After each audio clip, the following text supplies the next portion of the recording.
ಬಂದಿದ್ದೀರಲ್ಲ, ನನ್ನ ಬೆಡ್ರೂಮ್ ಬರೋಕೆ ನಿಮ್ಗೇನ್ ಅಧಿಕಾರ ಇದೆ? ಇದು ಮರ್ಯಾದಸ್ತ್ರ ಮನೆ.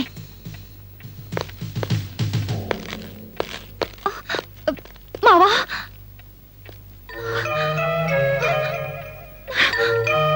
ಅತ್ತೆ, ಹೋಯ್ತು ನಮ್ಮ ಮಾನ ಮರ್ಯಾದೆ ಎಲ್ಲ ಹೋಯ್ತು.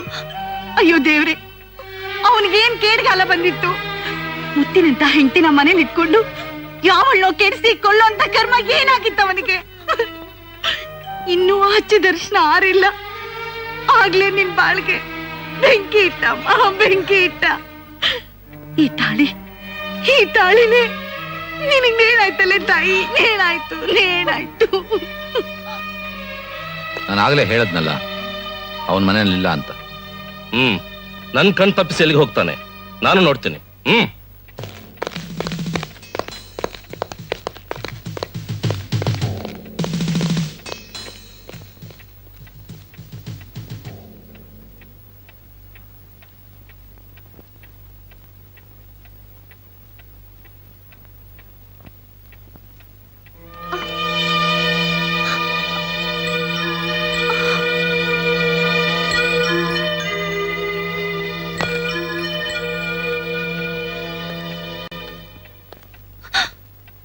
ಕಿಶೋರ್,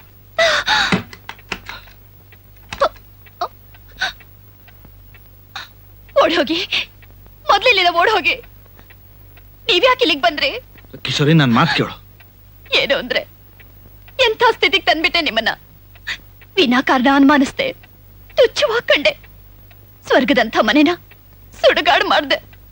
ಈ ವಯಸ್ಸಿನಲ್ಲಿ ಅತ್ತೆ ಮಾವನ ಅನಾಥರಾಗಿ ಮಾಡಿ ಇರೋ ಒಬ್ಬ ಮಗನ ಗಲ್ಲಿಗೆ ಏರಿಸ್ತಿದ್ದೀನಿ. ಪಾಪಿ, ನಾನು ಪಾಪಿ. ಇನ್ನು ಬದುಕಿರಬಾರ್ದು. ನಿಮ್ಮ ಕೈಯಾರೆ ನನ್ನ ಕೊಂದು ಬಿಡಿ ಅಂದ್ರೆ. ಸಾಯ ಮಾತಾಡ್ತೀಯ ಕಿಶೋರಿ. ಸುಂದರವಾದ ಬದುಕು ನಮ್ಮ ಮುಂದಿದೆ. ಇವತ್ತು ಅಷ್ಟೇ ಯಾರ್ದೋ ಅಪರಾಧ ನನ್ ಬೆನ್ ಹತ್ತಿದೆ. ಈಗ ನೀನ್ ನನ್ ಜೊತೆ ಇದೆಯಾ, 100 ಆನೆ ಬಲ ಇದ್ದಾಗೆ. ಕೊಲೆಗಾರ ಯಾರು ಅಂತ ಖಂಡಿತ ಕಂಡಿಡಿತೀನಿ. ಅಲ್ಲಿವರೆಗೂ ದುಡುಕ್ಬೇಡ. ಬರ್ತೀನಿ.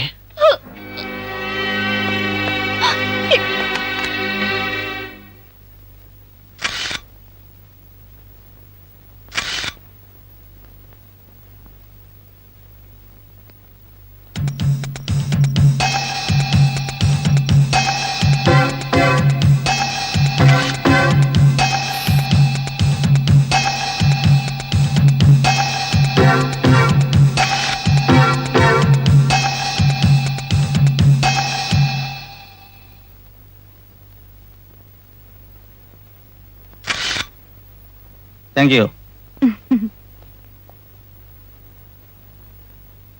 Thank you. ಮತ್ತೆ ನಮ್ ಭೇಟಿ ಯಾವಾಗ?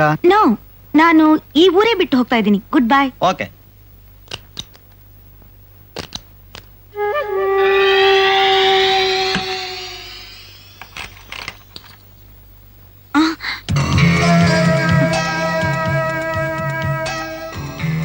ನಿನಗ್ ಜಾನಿ ಬೇಕು ತಾನೆ? ಬಾ ನನ್ ಜೊತೆ.